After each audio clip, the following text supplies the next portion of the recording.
Assalamualaikum warahmatullahi wabarakatuh. Perkenalkan, nama saya Alvina Mayratin, NIM 075, Angkatan 19, kelas 2019C, jurusan Matematika, Prodi Pendidikan Matematika, UNESA. Di sini saya akan menjawab soal-soal untuk memenuhi UTS Pendidikan Kewarganegaraan. Soal yang pertama, apa itu nasionalisme dan mengapa kita harus punya semangat nasionalisme? Jawabannya adalah nasionalisme dalam Kamus Besar Bahasa Indonesia adalah paham atau ajaran untuk mencintai bangsa dan negara sendiri atau sifat kenasionalan.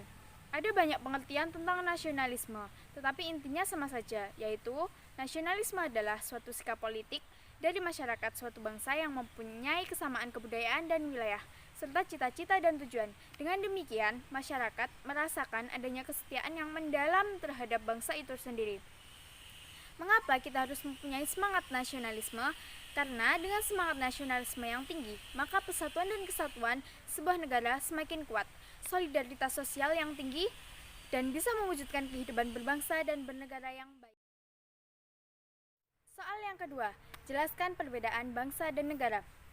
Perbedaan berdasarkan wujudnya. Yang pertama, bangsa adalah sekumpulan masyarakat dengan ciri khas tertentu, sedangkan negara organisasi yang teratur.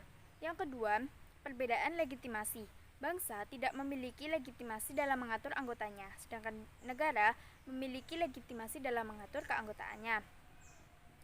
Perbedaan yang ketiga, ikatan dan ciri. Bangsa memiliki ikatan berupa kesatuan, bahasa, ras, agama, dan atau adat istiadat. Sedangkan negara tidak memiliki ikatan khas. Keempat, perbedaan kepemilikan wilayah. Bangsa tidak memiliki batasan wilayah, sedangkan negara memiliki wilayah yang terbatas. Soal yang ketiga, apa fungsi konstitusi bagi suatu negara?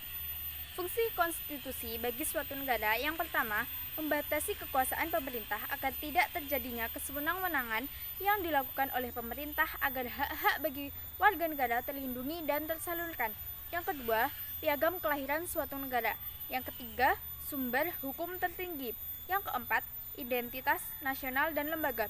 Yang kelima, pelindung hak asasi manusia dan kebebasan warga suatu negara. Soal keempat, benarkah hukum itu tajam ke bawah, tumpul ke atas? Menurut saya, anggapan itu salah. Karena anggapan tersebut itu hanya untuk orang-orang yang tertindas. Karena orang-orang tertindas itu tidak bisa menyewa pengacara-pengacara yang handal dan terkenal sehingga bisa kalah dalam pengadilan karena tidak bisa memberikan penguatan-penguatan yang menjadikan orang tersebut itu bebas. Sedangkan orang kaya bisa menyewa pengacara yang handal dan terkenal sehingga bisa memberikan penguatan-penguatan yang lebih sehingga bisa dibebaskan. Karena apa? Karena hukum itu pasti akan memilih keadilan dan memilih sesuatu yang diberikan penguatan-penguatan yang lebih. Jadi hakim itu akan memilih yang bisa memberikan penguatan-penguatan yang lebih. Dengan begitu, saya menganggap bahwa hukum itu tajam ke bawah, tumpul ke atas itu. Kelima, mengapa hukuman mati tidak masuk kategori pelanggaran HAM? Hukuman mati tidak masuk kategori pelanggaran HAM apabila dilakukan melalui pengadilan yang fair, dan hukuman mati dilakukan apabila pelaku telah melakukan kejahatan yang serius, misalnya narkoba dan korupsi. Karena narkoba dan korupsi itu merusak generasi berikutnya dan melanggar hak asasi orang lain.